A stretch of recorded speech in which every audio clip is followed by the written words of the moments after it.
Sir ఇంకో important అంశం పోలవరం మేడిగడ్డ అంటే బహుళార్థ సాధక ప్రాజెక్టులు అంటే వేల కోట్లు ఇన్వాల్వ్ అయిన ఈ ప్రాజెక్టుల గురించి చాలా విమర్శలు వస్తున్నాయి.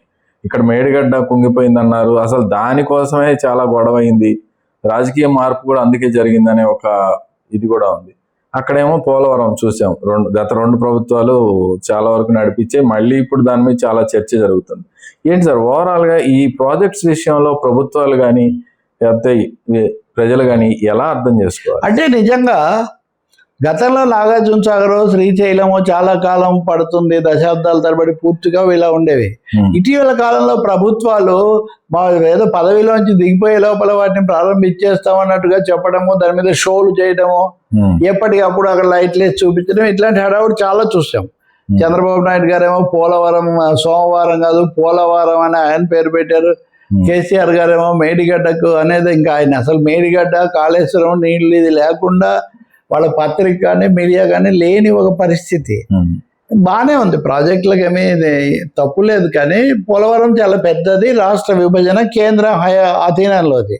కానీ చంద్రబాబు నాయుడు అడిగారని రాష్ట్రానికి నిర్మాణ బాధ్యత అప్పగించారు. ప్రమోద్ ఇక్కడ ఎవరు కట్టినా నిజానికి అక్కడ కట్టేది ఏ నవయుగ వాళ్ళు మేఘా వాళ్ళు ఎవరో ఉంటారు, అంత మిగతా వాళ్ళు ఏమి అక్కడ ఉండే పరిస్థితి ఏమీ ఉండదు.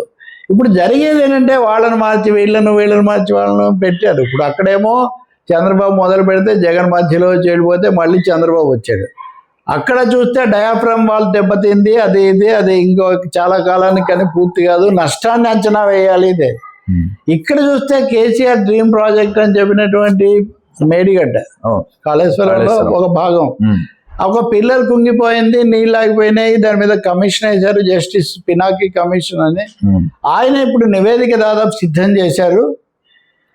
చాలా నష్టం జరిగింది, దీన్ని ఏమాత్రం కూడా ఉపయోగించకూడదు, భవిష్యత్తు కూడా ఇబ్బంది అని ఆయన తాత్కాలికంగా అభిప్రాయం చెప్పారని చెప్తున్నారు. అంటే నేను ఇక్కడ తీసుకొస్తున్న అంశం ఏమంటే, తొందరగా చేస్తున్నాము లేదా ఎన్నికల వాగ్దానాలతో వీటిని ముడిపెట్టడం వల్ల, మూడవది జవాబుదారీతనము లేని ఒక పూర్తిగా కార్పొరేట్ శక్తులకు వెళ్ళటం వల్ల చెక్కింగ్ ఇలాంటి పరిస్థితులు వస్తున్నాయా, మధ్య మధ్యలో మార్చటం. అసలు ఇప్పుడు ప్రాజెక్టులు అంటే ఎంత వస్తుంది ఏంటని కదా, ఎవరు కడతారు, ఎవరైతే మంచిది, వీళ్ళకి ఇస్తే వాళ్ళు, వాళ్ళకి ఇస్తే వీళ్ళు, కథలు ఎప్పుడు ఉంటాయి, ఇది నడుస్తుంది.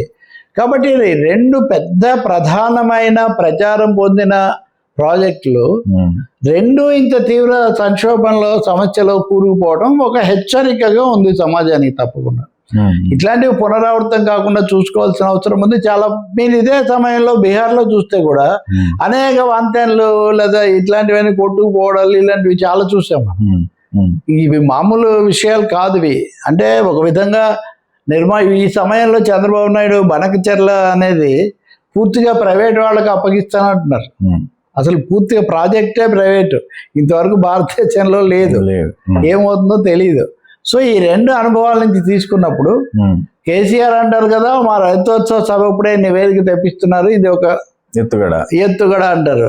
అక్కడ జరిగింది అయితే నిజమే కదా. కాబట్టి అంతకుముందు మనం శ్రీశైలం లెఫ్ట్ ఎస్ఎల్బిసి టనల్ అది కూలిపోయి ఆ నిర్మాణంలో చనిపోయినది అదొకటి ఉంది. కాబట్టి బహుశా జాగ్రత్తలు, పర్యవేక్షణ, తనిఖీ చాలా అవసరం అనేది అయితే స్పష్టమవుతుంది. ఎవరు స్టార్టెడ్ ఎంతో మనకి మామూలు వాళ్ళు చెప్పలేరు. Right sir.